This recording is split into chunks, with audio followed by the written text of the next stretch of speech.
하나님께서 우리에게 가장 간절히 선물로 주시기 원하시는 것들이 있습니다. 그것은 뭐냐면 복입니다. 하나님께서는 믿는 우리 아버지가 되시기 때문에 하나님의 자녀된 우리에게 복을 주시기 원합니다. 그러면 복이 뭘까요? 복은요, 만족감을 주는 그 무엇이에요. 그런데 세상이 주는 만족감을 주는 그 무엇은요, 보이는 것이고 소멸되는 것입니다. 그러나 하나님께서 주시는 이 만족감을 누리게 해주시는 그것은 바로 하나님으로부터 또 우리 주님으로부터 나오기 때문에 그것은 소멸되지도 않고 그것은 유효기간이 있는 것도 아닙니다. 그래서 하나님께서는 우리에게 그 다음 없는 복을 주시길 원해요. 우리가 하나님의 은혜로 영원한 소망을 품고 그냥 한시적인 즐거움을 우리에게 누리려고 하지 말고 누리게 하려고 하시는 것이 아니라 영원한 복을 우리에게 누리게 하려고 하십니다. 그 복을 우리에게 주시기 원합니다. 그래서 우리가 하나님을 떠나 절망과 좌절 가운데에 괴로워하며 살기를 절대로 원하지 않으십니다. 그래서 우리는 하나님께서 그토록 우리에게 주시기 원하시는 복을 구하고 그 복을 누리며 살아가야 됩니다. 그런데 우리가 하나님의 복을 구할 때 반드시 기억하실 게 있어요. 내가 내 삶에 필요한 복만을 쫓아다니시면서 사랑하시면 안 됩니다. 나에게 있어야 할 영과 육의 모든 복은 하나님이 쥐고 계시기 때문에 우리는 그 복을 주시는 하나님을 사랑해야 합니다. 그러면 그 사랑이 우리에게 당연히 영원히 머물 수밖에 없는 것이겠죠. 세상 사람들이 추구하고 얻기 원하는 복만을 사랑하면 그 복을 잡기 위해 때로는 적극적인 악에도 가담하게 되고 때로는 양심도 저버리게 되고 오히려 어처구니 없게도 복의 근원이신 하나님께 등을 돌리고 그 하나님을 떠나 살게 되기도 됩니다. 그래서 하나님께서 우리에게 주신 진정한 복은 우리에게 참복 주시는 주님을 의지하고 그분을 놓치지 않을 때 우리에게 정말 주시는 하나님의 최고의 선물이 드디어 되는 겁니다. 그런데 오늘 예수님께서는 이 하나님께로부터 오는 이 복을 이 세상이 종말이 오는 마지막 때까지 잘 유지하고 그 진정한 복의 주인공이 되기 위해서 믿는 그리스도인들이 반드시 기억해야 될 신앙의 자세가 있다고 육성으로 친히 말씀하고 계세요. 그 복의 주인이 되는 것, 이 주인이 되는 비유를 오늘 예수님께서는 예수님 당신을 주인으로 비유하시고 믿는 우리 성도들을 종으로 비유하시면서 마지막 때 복받는 종의 특별한 신앙의 자세를 오늘 본문의 말씀의 세 가지로 증거하고 계세요. 오늘 예수님께서 마지막 때까지 하나님이 주시는 복을 잃지 않은 성도들의 자세에 관한 말씀 이 시간 함께 나눌 때 이것이 우리 고막을 때리는 음향이 아니라 우리 주님께서 주시는 복음이 되어서 이 복음을 듣고 또 만나고 경험하고 마음에 심음으로 말미암아 주님께서 오시는 마지막 때까지 진정한 복의 주인공으로 서게 되는 축복의 삶, 오늘 이 말씀 듣는 저와 여러분의 오롯한 복이 되기를 주님의 이름으로 간절히 축원을 드립니다. 여러분 먼저 기억하셔야 돼요. 마지막 때의 진정한 복의 주인공은요, 늘 깨어있는 성도입니다. 오늘 본문의 말씀 마태복음 24장 42절부터 43절의 말씀을 통해 마지막 때 성도들이 깨어 있어야 할 것을 예수님께서 이렇게 말씀하세요. 그러므로 깨어 있으라. 어느 날에 너희 주가 임할는지 너희가 알지 못함이니라. 너희도 아는 바니 만일 집주인이 도둑이 어느 시각에 올 줄을 알았더라면 깨어 있어 그 집을 뚫지 못하게 하였으리라. 깨어 있어야 된다는 겁니다. 주님께서 오실 날을 알지 못하기 때문에 우리는 늘 깨어서 민감하게 주님 앞에 서 있어야 되는데, 비유하시기를 도둑이 너희 집 털게 예고하고 가지 않는 것처럼, 언제 올지 모르는 것처럼 주님이 오실 날도 그러하니 깨어 있어 복의 사람이 되라는 거예요. 그렇다면 깨어 있다는 게 뭘까요? 육체적으로 영적으로요, 각성의 상태예요. 민감한 상태라는 겁니다. 술 취하지 않은 상태고 졸지 않는 상태입니다. 여러분, 누군가 술에 취해 비틀거리고 잠에 취해 졸고 있다면 그 사람은 지금 무기력한 상태예요. 여러분, 아무리 건장하고 힘센 사람이라도, 강호동 같은 사람이라도요, 술 취해 있으면 저도 제압할 수 있습니다. 술 취해 있으면요, 손바닥 뒤집는 것보다 쉬워요. 왜요? 걷지도 못하는데 제가 그런 사람을 대하지 못하겠습니까? 아무리 무엇인가 다 갖추고 있어도 취해 있거나 졸고 있으면 무기력한 거예요. 아무 의미가 없어요. 여러분, 똑똑한 사람이 아무리 똑똑해도요, 취해 있으면 그 지혜를 발휘할 수 없어요. 여러분, 산의 진미가 내 이 식탁 안에 가득 찼어도요, 자고 있으면 못 먹는 거예요. 자는 사람한테는 자격이 없어요. 먹을 것도 자격이 없어요. 그래서 저는 늘 깨어 있습니다. 여러분, 누군가 깨어있지 못하고 누군가 취해서 비틀거리고 잠자고 있다면 그 사람의 모든 행위 자체가 의미가 없고 무기력하고 그를 통해 아무 일도 일어나지 않는 거예요. 그래서 예수님께서는 늘 깨어있으라, 깨어있으라, 육체도 정신도 마음도 영혼도 늘 깨어있으라, 깨어있으라 말씀하시면서 깨어있는 자가 복되다 그렇게 말씀하세요. 여러분, 잘 들으세요. 우리 육체가 잠이 들면 사기를 당하거나 우리 물질을 도둑질 당합니다. 그런데 우리의 신앙이 잠들면 우리의 영혼을 원수 마귀에게 도둑질 당하게 됩니다. 우리가 자동차 운전할 때 무엇보다도 크게 조심해야 될 운전이 있는데 졸음운전입니다. 몇 해 전인가요? 강릉에 이 터널이 있는데 뒤에 엄청난 큰 트럭, 아주 뭐 10수톤이 되는 트럭이 그냥 자동차 후미를 들이박았어요. 10몇 중 추돌이 나면서 수많은 사람이 돌아가셨습니다. 근데 그 사고에 일어나는 경위를 따져보니까 트럭 운전기사가 졸음운전한 거예요. 여러분, 자동차는요, 너무 편리한 문명의 이기예요. 저는 자동차 운전면허를 따고 무슨 생각을 했냐면, 이 좋은 걸 내가 왜 이제야 땄을까? 제가 27에 땄거든요. 따지 못한 순간들을 후회할 정도로 너무 편리한 문명의 이기예요. 여러분, 우리 원하는 데 어디든 자동차가 금방 후딱 데려다 줍니다. 그런데요, 이 자동차가 통제가 안 되면요, 이거 흉기입니다. 1톤이 아무리 작아도 1톤이 넘는 흉기예요. 여러분, 우리가 졸음운전 하잖아요. 자동차가 100km로 달릴 때 3초만 졸죠. 몇 메타를 가냐? 83m를 갑니다. 놀라지도 않아. 83m 쭉 갑니다. 여러분, 3초 동안 졸음으로 제어되지 않으면 83m 앞에 어떤 일이 일어나도 대응을 하지 못하는 거예요. 여러분, 완전히 눈을 감는 상태가 아니라도 졸음이 머리를 지배하게 되면 정상적인 판단을 할 수가 없게 되는 거죠. 더군다나 졸음운전은 어떤 상태에서 잘 이루어지냐? 잘 들으세요. 도로 상태가 좋고 속도가 빠르고 그리고 장시간일수록 졸음운전이 와요. 그래서 졸음운전 하지 말라고 1시간마다 한 번씩 쉬시라고 그렇게 캠페인도 하죠. 근데 영적인 생활도 똑같아요. 여러분, 우리 언제 졸음이 올까요? 우리가 바쁠 때. 영적 졸음이 언제가 온다고요? 우리가 바쁠 때. 우리의 삶이 평탄하다고 생각할 때. 그리고 인생이 우리 생각보다 길다고 생각할 때. 여러분, 인생 길지 않아요. 이번 주에요, 아시는 분은 아시겠지만 부산의 수용로 교회라는 아주 10,000명이 넘는 아주 큰 교회를 이끄셨던 정필도 목사님이라는 목사님 계셨는데요, 이틀 전에 코로나19의 합병증으로 급성 폐렴으로 이틀 만에 돌아가셨어요. 우리 교단의 김창인 목사님이란 분도 몇 주 전에 그렇게 돌아가셨어요. 당대의 큰 교회를 일구고 하나님의 뜻을 전했던 이 목자들도 자신의 마지막은 모르는 거예요. 인생 길지 않아요. 연소한 제가 감히 우리 연세 많으신 우리 어르신들, 우리 성도님들에게 말씀드리기 너무 송구한 일이지만 인생은 생각보다 짧습니다. 그런데 우린 길게 남아있다고 생각해요. 착각입니다. 여러분, 그래서 오늘 성경은 얘기하는 거예요. 그 짧은 인생 가운데 깨어 있으라고요. 우리가 잠들면, 영적 졸음운전을 하게 되면 우리는 곧 영적 대형 사고를 맞이할 수밖에 없어요.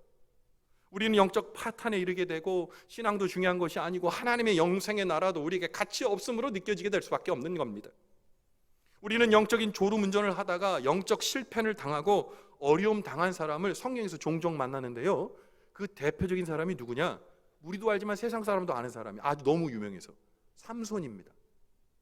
삼손은 어떤 사람이에요? 나시린으로 키움받은 사람. 나시린은 어떤 사람입니까?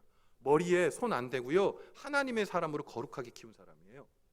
그 나시린이었던 삼손이 사사가 되었는데 힘이 얼마나 세냐면 이 삼손을 잡아놓으려고 사람들이 그를 취하게 해가지고요, 성문 문짝에다가 그의 팔과 손을 다 묶었습니다. 못 움직이는 거죠. 그런데 삼손이 딱 일어나 보니까 성문에다가 자기를 묶어놓은 거예요. 근데 성경이 너무나 어처구니 없게도 삼손이 뜩 들어서 성문을 뜯어버렸어요. 그 성문 메고 다녔어요. 그냥 어마어마한 힘의 소유자죠. 근데 그 힘은 어디서 왔습니까?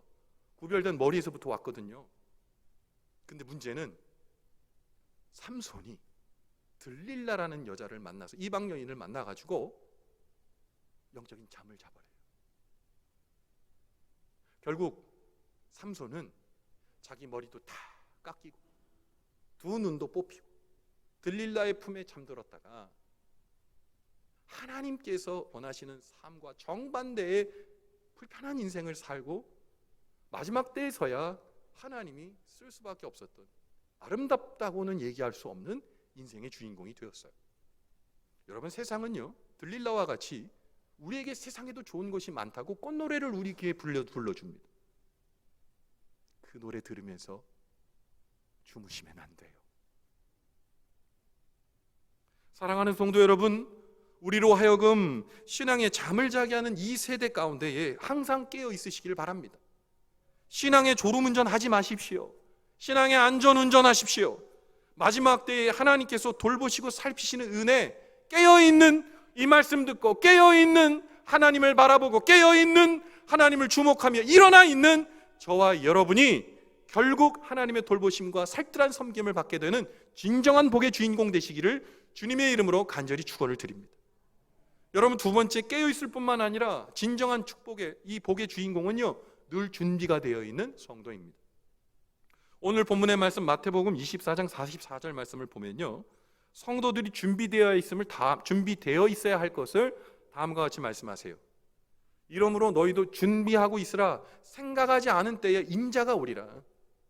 예수님께서 오늘 생각하지 않은 때에 주님이 오신다고, 그래서 그 오시는 그 주님을 맞이할 때 준비하는 자가 지혜 있는 자고 복된 사람이라고 얘기하고 있어요. 준비된 자에게 기회가 주어집니다. 준비된 사람에게만 기회가 복이 되는 것이지 준비되지 않은 사람에게는 기회가 스치듯 지나가게 되는 겁니다. 지금 우리가 하나님 앞에 몸부림치며 하나님께서 기뻐하시는 삶을 살려고 애쓰는 이유가 뭐예요? 여러분, 오늘 도대체 왜 오신 거예요? 사람 많은 곳에 가지 말라고 사람들이 그렇게 얘기하는데도 기어이 여기 오셔서 마스크까지 쓰시고 여기서 예배드리는 이유가 뭐세요? 여러분, 지금 댁에서 모니터로 이 시간 다른 거 하지 아니하고 코로나19 때문에 교회 갈 수 없는 우리 성도님들, 지금 처소에서 컬럭컬럭 거리면서도 예배드리는 이유가 뭐예요? 도대체 왜 그러시는 거예요? 어떤 가치가 있길래? 여러분, 왜냐하면 우리는 하나님 나라의 시민이기 때문에 그래요.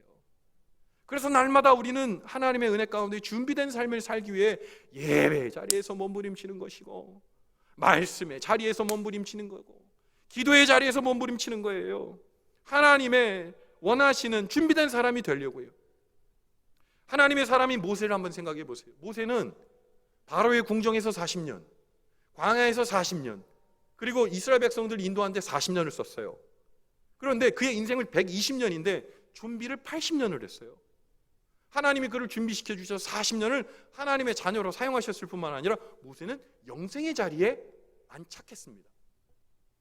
여러분, 오늘 우리 어때요? 우리는 어떤 준비하고 있습니까? 세상의 준비 말고요, 시험 볼 준비하는 거 말고, 개업할 준비하는 거 말고, 장사 잘 되기 위해서 준비하는 거 말고, 하나님께서 원하시는 영적인 준비 뭐 하고 계십니까? 오늘 말씀의 본문인 24장 다음에 기록되어 있는 마태복음 25장에 비유가 나오는데 열처녀 비유라는 게 나와요. 열처녀가 있었습니다. 근데 이 열처녀가 등불을 하나씩 받았어요. 이제 올 신랑이 이제 오게 되는데 신랑이 올 때까지 등불을 밝히고 기다리라고 말했어요. 그런데 열처녀가요 다 등불을 받고 불을 밝히고 기다리고 있었는데 5처녀와 또 다른 5처녀가 있었어요. 성경은 지혜 있는 처녀와 미련한 처녀로 나누지요. 그들이 생각하고 예상한 시점에 신랑이 오질 않는 거예요. 그래서 5처녀는 얼른 기름을 구해서 계속 등불을 밝힙니다. 그런데 5처녀는 언제 올지도 모르는 그 신랑을 언제 기다리나 생각하고 체념하고 기름 준비하지 않았어요. 그런데 느닷없이 신랑이 온 거예요. 그런데 기름을 예비하고 있는 그 신부들 5명은 기쁨으로 신랑을 맞았습니다.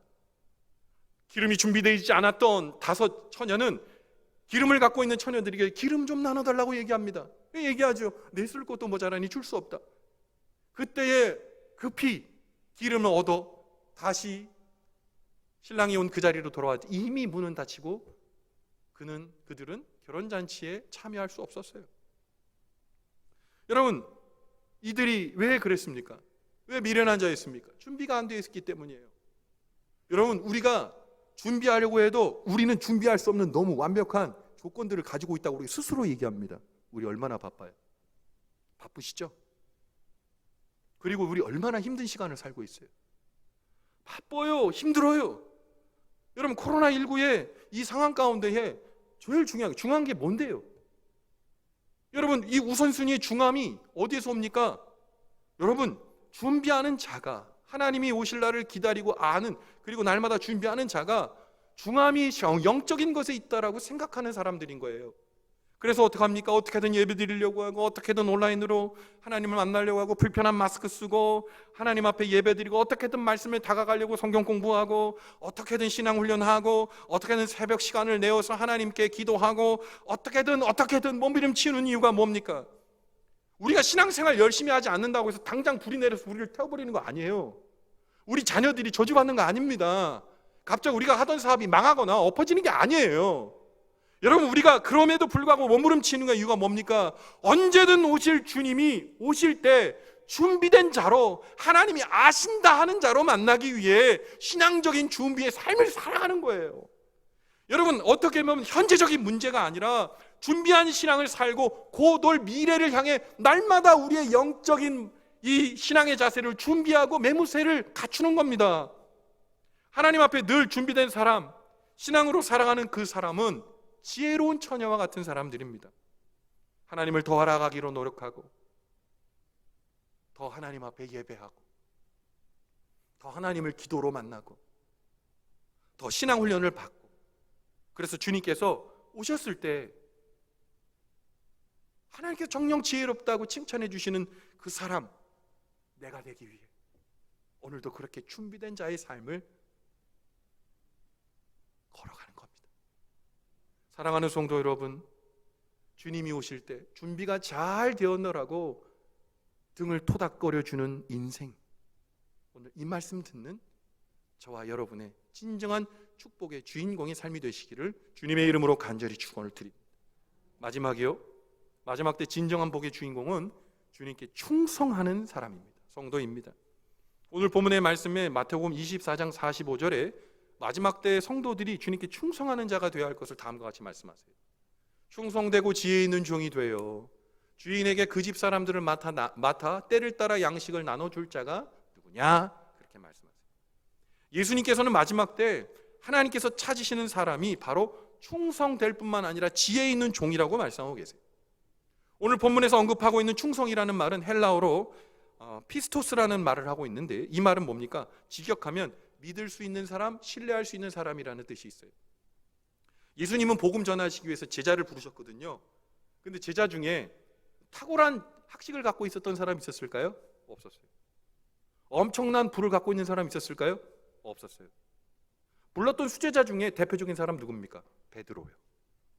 베드로 직업 뭐였죠? 어부요. 말이 좋아 어부지, 학력으로 따지면 일자무식이고요, 가진 거로 따지면 아무것도 갖고 거의 없다고 보는 거죠. 근데 주님이 왜 하필 베드로, 안드레, 요한 같은 어부를 불렀을까요? 그들의 마음에 충직하며 하나님을 우직하게, 묵직하게, 뚝배기와 같이 섬길 수 있는 충성이 거기 있었던 거예요. 충성은 뭡니까? 부른 사람, 불러주신 사람의 일을 완수하려고 애쓰는 것이 충성이에요. 여러분, 충성 구호 제일 많이 하는 데가 어디예요? 군대입니다. 군대 뭐 여러 가지 구호 있어, 단결 많이 있는데, 제가 제대할 때 이 전군의 이 경례 구호를 충성으로 바꾸자, 그런 얘기를 듣고 제가 제대를 했는데, 여러분 왜 군인한테 충성이라는 이 경례 구호를 얘기하고 날마다 충성이라는 것을 복창하게 합니까? 군대에 있는 사람들은요, 군대에 이제 징집되어 있는 많은 청년들은요, 그들이 살았던 삶의 자리가 다 달라요. 근데 문제는 일단 군인이 되면 나라에 충성해야 되는 거예요. 국가가 불러주신 사명을 완수해야 되는 거예요. 국가가 그들을 불러줬기 때문에 나라를 지키는 거예요. 일정한 기간 동안 나라를 지키는 충성된 군인으로서의 삶을 사는 거예요. 그래야 군인다운 거거든요. 그러면 그리스도인다운 삶은 어떤 삶입니까? 주인의 부르심에 합당하게 사는 것, 그것이 충성입니다. 여러분, 그 충성된 삶을 가장 멋있게 멋들어지게 살아갔던 사람 누굽니까? 예수님이요. 예수님은요, 지금 지구요, 말씀으로도 하루에도 10번, 20번, 수십 번, 수백 번도 창조하시고 또한 재창조하실 수 있는 능력을 갖고 있는 전능하신 하나님이셨어요. 그런데 우리의 죄 많은 인생을 구속하시기 위해서 마국간에 오셨어요.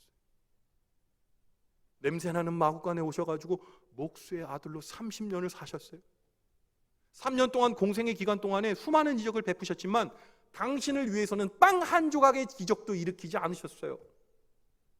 예수님이 십자가에 못 박히실 때 하신 말씀이 있습니다. 야, 예수야, 네가 전능하신 하나님의 아들이라면 십자가에 내려와서 우리를 한번 버려보렴? 우리 예수님께서 뭐라고 말씀하실지 기억하시죠? 지금 예수님이 명령하면 하늘의 천사 12군단이라도 지금 내려와 이 모든 로마뿐만 아니라 지구를 멸망하시고 다시 창조하실 수도 있어요. 근데요, 하나님이 예수님께 주신 사명 때문에 충성하신 거예요. 전능자가요, 무능하게 십자가에 죽으신 거예요.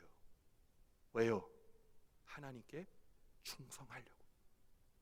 여러분, 우리 그리스도인이죠? 그리스도인이기 때문에 손해 볼 때 있어요. 억울해하지 마세요. 왜냐?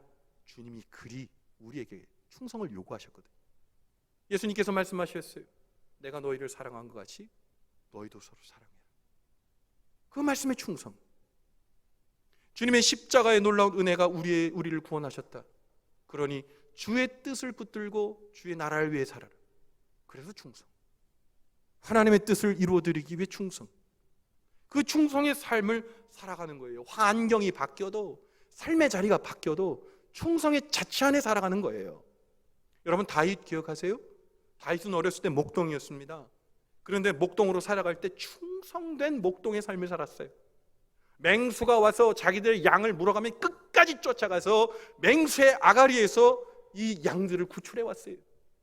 17세, 16세 때 다윗과 골리앗 이야기 잘 아시죠? 골리앗이 쩌렁쩌렁 얘기하면서 이스라엘 모든 사람들을 개라고 얘기하고 하나님도 그의 보잘것없는 신이라고 얘기할 때 떨쳐 일어나 17살짜리 소년이 하나님의 놀라운 은혜를 드러냈어요. 왕이 되어서는요, 하나님께 묻지 않고는 전쟁에 나가지 않았어요. 죄를 지었을 때 펑펑 울며 하나님 앞에 회개하며 하나님 앞에 엎드렸어요. 충성한 사람이었어요. 여러분, 우리는 어떤 충성의 사람입니까? 사랑하는 성도 여러분, 사람에게만 충성하지 마십시오. 세상에게만 충성하지 마십시오. 하나님께 충성하는, 하나님께서 찾으시는, 그리고 하나님께서 복 주시는 충성된 축복의 사람 되시기를 주님의 이름으로 간절히 축원을 드립니다. 여러분, 이 진정한 복의 주인공, 이 세 가지의 이 이야기를 듣고 우리 주님께서 잘 감당하면 어떤 일이 이루어질까요? 마태복음 24장 46절에 이렇게 기록하고 있어요. 주인이 올 때에 그 종이 이렇게 하는 것을 보면, 이렇게 하는 게 뭐죠? 깨어 있고, 이렇게 하는 게 뭐죠? 준비되어 있고, 이렇게 하는 게 뭐죠? 충성되이 살면 그 종이 복이 있다는 거예요. 오늘 본문의 말씀처럼 신앙의 자리에서 여러분 민감하게 깨어 계셔야 돼요. 여러분, 그리고 우리가 준비되어야 되고, 또 우리 주님께 항상 충성하는 자의 삶을 우리 살아가야 됩니다. 오늘 다시 돌아온 주인 누구입니까? 바로 우리에게 다시 오실 주님이십니다. 주님은 반드시 다시 오세요. 자, 보세요. 우리가 개인적 종말을 맞이합니다. 우리는 언젠간 100세 그 안짝 그 위아래서 결국 우리의 목숨이 다해요. 근데 우리 목숨이 다하기 전에 주님이 오실 수 있어요. 어떻게든 개인적 종말을 맞이하던 주님이 오시던 그날은 반드시 옵니다. 그 마지막 날에 우리 인생에 대해서 반드시 하나님께서는 심판하시겠다고 말씀하셨어요. 따지게 됩니다. 그날에 우리 모든 주의 권속들이 하나님 앞에 설 수 없는 부끄러운 사람들이 아니라 하나님이 요구하시는 그 삶을 정말 뜨겁게 살았노라고 고백하며 하나님의 칭찬과 상급을 받게 되는 진정한 복의 주인공이 되시기를 간절히 축원을 드립니다. 주님이 오늘 오셔도 좋은 믿음의 사람이 되시기 바랍니다. 여러분, 우리가 예배드리다가 주님 오실 수 있어요. 축도할 때 주님 오실 수 있어요. 길 가다가 주님 오실 수 있어요. 오늘 밤에 잘 때 주님 오실 수 있어요. 언제 오실지 몰라요. 그러나 언제 오든 주님을 기쁨으로 맞이할 수 있는 그 놀라운 진정한 복의 주인공이 된다면 여러분, 우리 염려할 거 없지 않아요?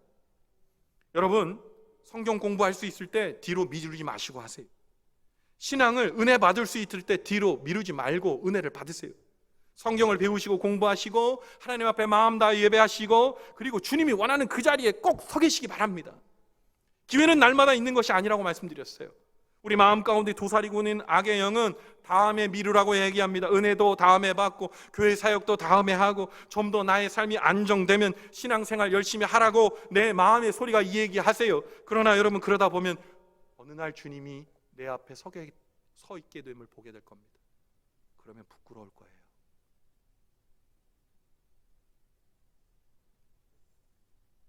늘 깨어 계시기를 바랍니다. 늘 좋은 그리스도인으로 준비되시기 바랍니다. 늘 하나님 앞에 충성하는 그리스도인 되시기 바랍니다. 그래서 마지막 때 진정 하나님이 주신 복의 주인공이 되어 환한 빛과 함께 예수님이 천사들의 호령과 나팔로 이 땅에 다시 오실 때 그 누구보다도 기쁘고 즐겁게 두 팔별로 맞느니 오늘 이 말씀 듣는 저와 여러분이 되시기를 주님의 이름으로 간절히 축원을 드립니다. 여러분, 오늘 이 소망 담아 여러분과 함께 찬양하고 싶어요. 주님 다시 오실 때까지라는 찬양이 있는데 오늘 말씀을 기억하면서 하나님, 그렇습니다. 주신 말씀 그냥 저는 오늘 윤리 강연한 게 아니에요. 실제적인 신앙의 삶 가운데 복받는 비결을 말씀드린 거예요. 그 복의 은혜가 오늘 찬양할 때 우리 마음에 임하게 되기를 바랍니다. 놀라운 하나님의 은혜로 내가 복의 주인공 되길 원합니다. 다른 거 생각하지 마시고 이 말씀, 이 찬양에만 집중해 주셨으면 좋겠어요. 같이 찬양합시다. 우리 가슴에 손을 얹고 주님 다시 오실 때까지 나는 이 길을 가겠습니다.